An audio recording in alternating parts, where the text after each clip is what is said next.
Normalmente, as pessoas associam direito com códigos, constituições e leis escritas. Mas se todo o conjunto de regras está contido dentro do conceito de direito, podemos argumentar que todas as sociedades humanas produziram alguma forma de direito. O grande problema do estudo da pré-história do direito se relaciona com a ausência de leis escritas, porque pelos vestígios arqueológicos nós podemos deduzir características militares ou econômicas desses povos, mas muito pouco pode ser deduzido no ponto de vista jurídico-social, como aquela sociedade se organizava, quais normas utilizavam e etc. Temos que considerar também que a maioria dos povos antes de 4000 a.C. eram povos da pré-história do direito, que não desenvolveram leis escritas. Mas eles existiam em vários outros períodos também. Por exemplo, os índios no Brasil no período pré-colonial viviam na pré-história do direito. Algumas tribos atuais, contemporâneas nossas, autóctones, por exemplo, algumas tribos na Austrália, também se encontram num período semelhante ao das civilizações pré-históricas, pois não desenvolveram escrita nem direito escrito.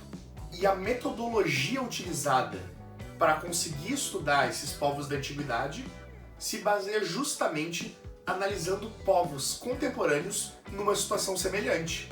E é isso que John Gillison nos ensina em seu livro. Essa é a metodologia. Nós podemos pegar esses povos e, por eles terem problemas que provavelmente sejam semelhantes ao dos outros povos pré-históricos, nós podemos deduzir algumas características do direito sem escrito dos povos que nós chamamos de povos ágrafos. E por esse estudo, Gillison deduziu 5 características para os povos sem direito escrito. A primeira característica é que eram direitos não escritos por definição, mas a consequência disso era que os direitos tinham que ser muito simples, porque as pessoas precisavam decorar essas normas, de uma forma ou de outra, vamos falar isso ao longo do vídeo, mas tinham que ser coisas fáceis de serem decoradas para serem aplicadas ao longo dos séculos, milênios. Aquela sociedade tinha que entender a norma e já começar a aplicar ela. Não podia ter uma quantidade extremamente complexa, como codificações e diversas leis com vários artigos, porque as pessoas simplesmente não iriam lembrar disso tudo. Então, além de ser uma quantidade reduzida de normas, elas tinham que ser bastante simples. A segunda característica é a numerosidade de direitos. Entendam que naquela época existiam diversos grupos, várias sociedades que viviam de forma bem isolada. Ou seja, cada uma com a sua experiência cultural, acabaram desenvolvendo cada uma o seu próprio direito. Essas sociedades eram tão isoladas que quando elas entravam em contato, eventualmente, poderia acontecer uma guerra ou uma disputa territorial. Então todo esse afastamento geográfico tenha gerado uma experiência jurídica diferente para cada um desses povos. A terceira característica é a diversidade relativa. Eles eram relativamente diversificados. Nas próprias palavras de John Gillison, eram numerosas diferenças ao lado de numerosas parecências. Normalmente os pesquisadores que veem essas tribos de fora, estrangeiros, portanto, conseguem captar mais facilmente as semelhanças entre os povos, porque como eles não têm aquela vivência, eles dificilmente conseguem captar os nuances de cada um dos direitos dos autóctones, ou dos povos sem escrita. E muito além disso, o que mais choca o observador externo são as diferenças entre o direito sem escrita no geral em relação às instituições baseadas no direito romano e no direito europeu. Como exemplo dessas diferenças seria a solidariedade clânica e a ausência de responsabilidade individual. A quarta característica é que eram direitos impregnados de religião. Isso porque os povos da antiguidade viviam no temor constante aos deuses. Por várias vezes os julgamentos eram resolvidos por meio de ordalhas, ou seja, julgamentos divinos. Deixava para que os deuses, os espíritos, julgassem cada caso. Por exemplo, podia ser dado para uma pessoa uma água envenenada para beber, e se ela sobrevivesse, ela seria inocente, e se ela morresse, seria culpada. E um comentário sobre isso é que o direito religioso não é um conceito tão estranho para nós. Isso porque o direito laico é um fenômeno recente na história da humanidade. Até pouco tempo atrás, na Idade Média, nós tínhamos Inquisição, direito religioso, ordalhas também. Muito recentemente nós começamos a aplicar de forma mais universal o direito laico. A quinta e última característica é que eram direitos em nascimento, ou seja, não havia uma separação clara entre o que era direito, moral, filosofia, sociologia.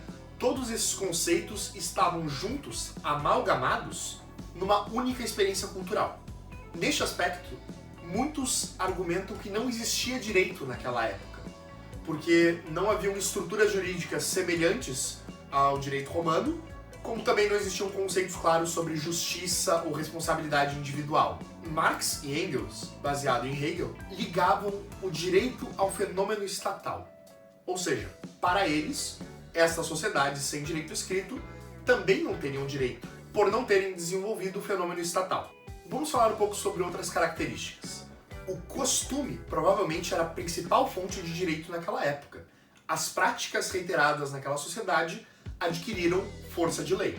Além disso, existiam normas de caráter geral e permanente que eram redigidas pela autoridade local, e elas normalmente eram propagadas ou decoradas por meio de cânticos ou adágios. Os precedentes também eram bastante utilizados, porque uma vez tomada uma decisão para um julgamento e as pessoas percebendo que ele era positivo, muito provavelmente repetiriam aquela decisão. Sobre a organização social, se dividiam por meio de clãs. Um clã é um agrupamento de pessoas que compartilham um vínculo por meio de um ancestral em comum.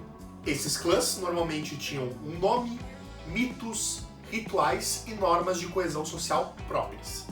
Caso um membro do clã atacasse outro clã, a vingança poderia ser exercida contra qualquer membro do grupo agressor, porque entre eles existia a solidariedade clânica.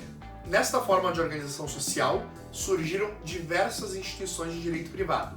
Por exemplo, a emancipação, o casamento e a sucessão. Com o tempo, essas sociedades foram se desenvolvendo. Os ricos ficavam mais ricos e um sistema piramidal de hierarquia foi desenvolvido. Esses agrupamentos começaram a se reunir e formar as primeiras cidades, em grande parte por necessidades econômicas e comerciais. Os povos que existiam ao longo do Nilo deram origem à civilização egípcia, e os que estavam entre o Tigre e Eufrates aos mesopotâmicos, povos que serão estudados nos próximos vídeos. A partir de agora, não falaremos mais sobre povos sem direito escrito, pois entramos na aurora do direito da antiguidade.